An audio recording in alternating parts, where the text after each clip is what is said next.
এখানে দুইটি আইফোন কোনটি ফেক এবং কোনটি অরিজিনাল আপনি 1 মিনিটের মধ্যে জানতে পারবেন। আর আপনার কাছে কি ফোন চার্জার আছে যা ব্যাটারি খুব কম চার্জ করে থাকে, সেটা হয়তো একটি সস্তা কপি, কিন্তু কিভাবে জানবেন আর জুতা কিভাবে অরিজিনাল না ফেক তা আপনার চোখের পলকে জেনে নিতে পারবেন, যা আপনি ট্রিক্সের মাধ্যমে জানতে পারবেন। এই আশ্চর্যজনক বিষয়গুলো জানতে হলে ভিডিওটি শেষ পর্যন্ত দেখতে থাকুন। নাম্বার 1, আইফোন রিয়েল না ফেক এটি জানার জন্য প্রথমে আপনাকে আপনার আইফোনটি রেজিস্টার্ট করে ট্রাই করতে হবে। তারপর আপনি স্ক্রিনটি দেখতে পাবেন ফেক আইফোনের স্ক্রিনটি সম্পূর্ণ ব্ল্যাক হবে, কিন্তু অরিজিনাল আইফোনের রেজিস্টার্ট করলে স্ক্রিনটি কিছুটা ব্লু স্ক্রিন দেখাবে। কিন্তু আইফোন রিয়েল না ফেক তা চেক করার জন্য সবচেয়ে বড় ট্রিক্স আইফোনের ভিতরে আছে। আপনাকে আইফোনের সেটিংয়ে যেতে হবে, যা আপনি নম্বরটি দেখতে পাবেন, ক্লিক করে গুগলে যেতে হবে। তারপর আপনাকে আইফোন চেকার টাইপ করতে হবে এবং তারপর আপনি অ্যাপেলের একটি অফিসিয়াল লিঙ্ক পাবেন, যেখানে আপনাকে এই নম্বরটি পেস্ট করতে হবে। তারপর আপনি আপনার আইফোনের সমস্ত ডিটেলস জানতে পারবেন, আপনার মডেল কি এবং কন্ডিশন কি সব জানতে পারবেন। নাম্বার 2, আপনার যদি একটি স্যামসাং চার্জার থাকে তবে একটি জিনিস আপনার মনে অবশ্যই চলছে যে চার্জারটি যদি ফেক হয় তবে কি সমস্যা, ফোন তো চার্জ হচ্ছে, কিন্তু আসলে এটি অনেক পার্থক্য করে। ফেক চার্জার আপনার ফোনকে স্লো চার্জ করে এবং ফেক চার্জার খুব দ্রুত নষ্ট হয়ে যায়। এখন কিভাবে আইডেন্টিফাই করবেন? প্রথমে আপনাকে চার্জারের উপরে স্যামসাং লেখার নামটি পড়তে হবে, যেটি ফেক লোগো থাকে সেটি বোল্ড টেক্সটে লেখা থাকে। অনেকে সেটিকে অরিজিনাল মনে করে, কিন্তু বাস্তবে স্যামসাং এর অরিজিনাল ফন্ট একটু হালকা। এটির পিছনে লেখা ইনফরমেশন দেখতে হবে। অরিজিনাল চার্জারের নিচে লেখা থাকে মেড ইন ভিয়েতনাম আর ফেক চার্জারের মেড ইন চায়না। এবং কেবল তাই নয়, দুটি ইনফরমেশন ফন্ট অনেক আলাদা হয়ে থাকে। ফেক চার্জারের ফন্ট বোল্ড থাকে এবং অরিজিনালটির মধ্যে নর্মাল ফন্ট থাকে। নাম্বার 3, এডিডাস অনেকবার ফেক জুতা অরিজিনাল দামে বিক্রি করা হয় এবং এই জুতা চেনার অনেক উপায় রয়েছে। প্রথমত, এডিডাসের জুতাগুলিতে এর সোল এমনভাবে আটকানো হয় যাতে গ্লু দেখা যায় না, আর ফেক জুতার সোল বাহিরের দিকে গ্লু বের হয়ে থাকে, তার মানে তাদের ফিনিশিং খুব ভালো নয়। এবং দ্বিতীয় উপায় হলো এর ব্র্যান্ডিং। এডিডাস জুতা, এডিডাস এর প্রোডাক্ট নাম 5টি ভিন্ন। একটি এডিডাসের জুতার 5টি ভিন্ন জায়গায় এডিডাসের নাম এবং প্রোডাক্টের নাম থাকে, ফেক প্রোডাক্টে থাকে না। নাম্বার 4, অ্যাপেল এয়ারপড প্রোডাক্ট তৈরি করতে কোম্পানি অনেক সময় দিয়ে থাকে এবং এটাই কারণ যে অ্যাপেলের রিয়েল এবং ফেক প্রোডাক্ট খুঁজে বের করা খুবই ইজি। প্রথমত, এর কেস। অরিজিনাল এয়ারপড অনেক হালকা হয়ে থাকে কারণ এটি একটি বিশেষ ম্যাটেরিয়াল দিয়ে তৈরি করা হয় এবং ফেক এয়ারপডস এর কেস আলাদা ফিল দিয়ে থাকে। অরিজিনাল এয়ারপডগুলি খুব দ্রুত চার্জ হয় এবং চার্জ দেওয়ার পরে অনেক সময় ধরে চলে, কিন্তু ফেক এয়ারপডগুলো খুব বেশি সময় নেয় এবং ব্যাটারি খুব দ্রুত ডাউন হয়ে যায়। তবে এয়ারপড ক্লিন করতে চাইলে ওপেন করতে পারেন, কিন্তু ফেক এয়ারপডস ওপেন করা যায় না, আর ওপেন করলেও সেগুলো আর জোড়া নাও লাগতে পারে। নাম্বার 5, গোল্ডেন রিং কেনার সময় আপনি অনেক সময় চেক করা হয় না গোল্ডেন রিং ফেক না রিয়েল। এটি ফেক কিনা কে জানে? কানাডায় একজন লোক ছিল যে একটি গোল্ডের শপ চালাতো এবং অনেকের কাছে গোল্ড বিক্রি করত, কিন্তু একজন লোক তার রিং থেকে কালার বের হতে দেখেছিল এবং চেক করার সময় দেখা যায় যে ওই লোকটি ডিসপ্লে ছাড়া সব গোল্ড ফেক ছিল।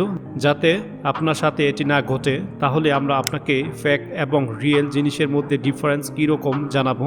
প্রথমত, আপনি যে প্লেটে চা পান করেন সে প্লেটটি নিয়ে উল্টে রাখুন যেখানে আমরা চা পান করি, এবং আপনি এটি উল্টে দিয়ে তাতে রিংটি ঘষতে হবে।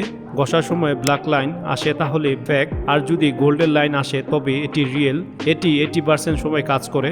Number 6, Rolex watch. এই ওয়াচ লাখ টাকায় পাওয়া যায় এবং কেউ এত টাকা দিয়ে ফেক প্রোডাক্ট কিনতে চাইবে না। তাই ফেক রোলেক্স ওয়াচ চেনার জন্য কিছু টিপস। প্রথমে, রোলেক্স গ্লাস অনেক হার্ড থাকে এবং এটি ক্র্যাচ পড়ে না, এবং আপনি যদি এটিতে একটি সুই দিয়ে ক্র্যাচ করলে কিছুই হবে না, এবং এই ওয়াচ পরলে আপনি অন্যান্য ওয়াচের মতো আপনার হাতে ক্লান্ত বোধ করবেন না। আজকাল অনেক ফেক রোলেক্স ওয়াচ নিচের দিকে ট্রান্সপারেন্ট থাকে। লোকেরা মনে করে যে ট্রান্সপারেন্ট ওয়াচ রিয়েল, কিন্তু রোলেক্স কখনো ট্রান্সপারেন্ট বা হালকা ওয়াচ তৈরি করে না। নাম্বার 7, রেবেন সানগ্লাসেস অনেক ব্যয়বহুল হয়ে থাকে, কিন্তু মার্কেটে অনেক ফেক প্রোডাক্ট রয়েছে। ফেক রেবেন সানগ্লাসেস মধ্যে লেদার দেওয়া হয়ে থাকে কারণ এটি ব্যয়বহুল, আর অরিজিনাল লেদার সানগ্লাসের ভিতরে দেওয়া থাকে। রেবেন সানগ্লাসের সাইডের মধ্যে যে লোগো এটি গ্লাসের ভিতরে থাকে, আপনি কোনোভাবে তুলতে পারবেন না, আর যদি এটি উঠে যায় তাহলে এটি ফেক। রেবেন গ্লাসেস অনেক ফ্লেক্সিবল হয়ে থাকে আর স্ট্রং হয়ে থাকে। ফেক যেটি এটি প্লাস্টিক দিয়ে তৈরি করা হয় আর অরিজিনাল ফাইবার দিয়ে তৈরি হয়। নাম্বার 8, আসল মধু চেনার উপায়, আপনাকে আগে পরীক্ষা করতে হবে। একটি কাপড়ের মধ্যে মধু ঢেলে নিতে হবে। যদি দেখা যায় কাপড়ের সাথে মিশে যায় তাহলে এটি ফেক, কারণ আসল মধু কোনো ধরনের কাপড়ের সাথে অ্যাবজর্ব হবে না। দ্বিতীয় কাজ হলো একটি কাগজে মধু লাগিয়ে আগুন জ্বালাতে হবে, আর কাগজে পুড়ে গেলে মধু ফেক, কারণ অরিজিনাল মধু কখনো আগুন লাগে না। এর থেকে সহজে টেস্ট হচ্ছে এই ডিব্বাটি উল্টো করতে হবে। মধুর ডিব্বাটি নিচের রাখেন তাহলে নিচে আসে, তাহলে এটি ফেক। আর অরিজিনাল মধু বেশ ঘন, এটি নিচে নামতে কিছুটা সময় লাগে। Number 9, fruits and vegetable. আপনি যদি স্বাস্থ্য সচেতন হন তাহলে আপনি জানেন যে ফল এবং সবজি আমাদের জন্য কতটা গুরুত্বপূর্ণ। আজকাল এগুলো নকল কপি বাজারে আসতে শুরু করেছে, যাতে দ্রুত বড় এবং সুন্দর করার জন্য বিভিন্ন রকমের কেমিক্যাল ব্যবহার করা হয়। মনে রাখবেন, অরিজিনাল ফল এবং শাকসবজি নিজের স্মেল থাকে, প্রথমে তাদের স্মেল করতে হবে। যদি স্মেল না থাকে তাহলে চুপচাপ রেখে দিন। এবং মনে রাখবেন, কোনো ফল খাওয়ার আগে তা ভালোভাবে গরম পানিতে ধুয়ে নিতে হবে, কারণ এখন আপেলের মতো ফলগুলি ওয়াক্স কোটিং দেওয়া থাকে যাতে দেখতে ভালো দেখায়। নাম্বার 10, নাইকি আর জর্ডানস ফ্যান হন তবে আপনাকে এটি জানতে হবে। যদি আপনি না জানেন তবে আপনাকে বলতে চাই যে নাইকি প্রতিটি স্নেকার বক্সে একটি কোড দেওয়া থাকে। এটি স্ক্যান করে আপনি জানতে পারবেন আপনার স্নেকার অরিজিনাল নাকি ফেক। এছাড়াও আপনি স্নেকার দিয়ে ভালো করে দেখতে পাবেন, যেমন ফেক স্নেকার সস্তা উপাদান দিয়ে তৈরি হয়, দূর থেকে চেনা কঠিন কিন্তু কাছ থেকে বেশ সহজে বোঝা যায়। Number 11, original Apple watch. আপনি অরিজিনাল অ্যাপেল ওয়াচটি প্যাকেজিং দেখে চিনতে পারবেন।